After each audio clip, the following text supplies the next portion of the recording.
মিশরের একজন কারি ছিল, কারি আব্দুল বাসেদ ইবনে আব্দুস সামাদ। ওনাকে নিয়ে মিশরের প্রেসিডেন্ট জামাল আব্দুল নাসের রাশিয়াতে একটা সফর করলো। তখন আবার রাশিয়ার নাম ছিল সোভিয়েত ইউনিয়ন, এখন হয়েছে রাশিয়া। বিশাল মন্ত্রী পরিষদের বহর নিয়ে গেল। রাশিয়ার প্রেসিডেন্ট মিশরের প্রেসিডেন্টকে লাল গালিচার সংবর্ধনা দিয়ে ওয়েলকাম করলো। এবার মিশরের প্রেসিডেন্ট তার মন্ত্রী পরিষদকে পরিচয় করায় দিচ্ছে যে এটা হচ্ছে আমার হোম মিনিস্টার, এটা আমার এডুকেশন মিনিস্টার, এটা আমার ফিনান্স মিনিস্টার। তো সবাইকে পরিচয় করে দেওয়ার পরে ওনার সাথে যে মিশরের কারি আব্দুল বাসেদের দিকে তাকিয়ে, এই যে জুব্বা পরা এই লোকটা, এটা আবার কোন মন্ত্রী? তো মিশরের প্রেসিডেন্ট বলে, এটা আমাদের কোনো মন্ত্রী না, এটা আমগো কারি।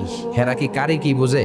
এরা বলতেছে কারি আবার কি? তো মিশরের প্রেসিডেন্ট জামাল আব্দুল নাসের বলে, তিনি আমাদের ধর্মীয় গ্রন্থ কোরআন তেলাওয়াত করে আমাদেরকে শোনায়। আমরা আমাদের বিভিন্ন প্রোগ্রামে ওনাকে ইনভাইট করি, উনি আমাদের ধর্মীয় গ্রন্থ আবৃত্তি করে শোনায়। তো রাশিয়ার প্রেসিডেন্ট বলে, তোমাদের ধর্মগ্রন্থ আবৃত্তি করে শোনায় তোমাদের প্রোগ্রামে? আজকে রাতেও তো আমাদের জাতীয় প্রোগ্রাম, একটা বড় প্রোগ্রাম আছে, যেই প্রোগ্রামে আমরা সবাই মদ খাবো আর বেলি ড্যান্স দেখবো। তো তুমি যদি বলো আজকের এই ডান্স বন্ধ করে আমরা তোমাদের কারি সাহেবের কাছ থেকে তেলাওয়াত শুনতে পারি। জামাল আব্দুল নাসের বলল, ঠিক আছে তাই করেন, ডান্স বন্ধ করে দেন। তো রাশিয়ার প্রেসিডেন্ট কয়, ওকে ডান, দ্য ডিসিশন ইজ ফাইনাল।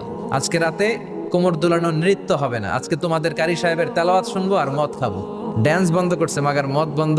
তো আব্দুল বাসেদ রাজি হলেন, ওনাকে নিয়ে যাওয়া হলো। সিঙ্গাররা গিটার দিয়ে যেখানে গান গায় ওখানে বসানো হলো ওনারে। আর সবার হাতে মদ, হুইস্কি, রেড ওয়াইন, অ্যালকোহল নিয়ে বসেছে যে মদ খাবে। রাতে এরা মদ খায়, দু এক প্যাক না খেলে এদের ঘুম হয় না। তো আব্দুল বাসেদ ওই দিন তেলাওয়াত করেছিলেন চোখ বন্ধ করে। আর চোখ বন্ধ করার আগে, তেলাওয়াতের আগে আল্লাহ বলেছেন, আল্লাহ এই যে এতগুলো কমিউনিস্ট লিডার, আমি আমার গলায় তুমি যত সুর দিয়েছো, আমি দরদ দিয়ে তেলাওয়াত করব, তুমি তোমার কোরআনের বাণীটা এই কমিউনিস্ট কাফের লিডারদের অন্তরের ভিতরে ঢুকাইয়া দিও।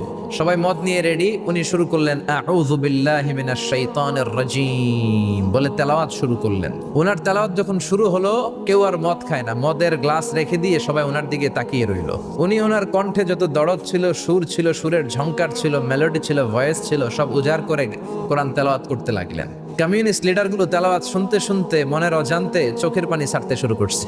লম্বা সময় তিনি তেলাওয়াত করলেন, ওরাও মদ খাওয়া রেখে দিয়ে কান্না জুড়ে দিল। তেলাওয়াত শেষ, চোখ খুলে দেখে কেউ মদ খায় নাই, সবার চোখে পানি। মিশরের প্রেসিডেন্ট জামাল আব্দুল নাসের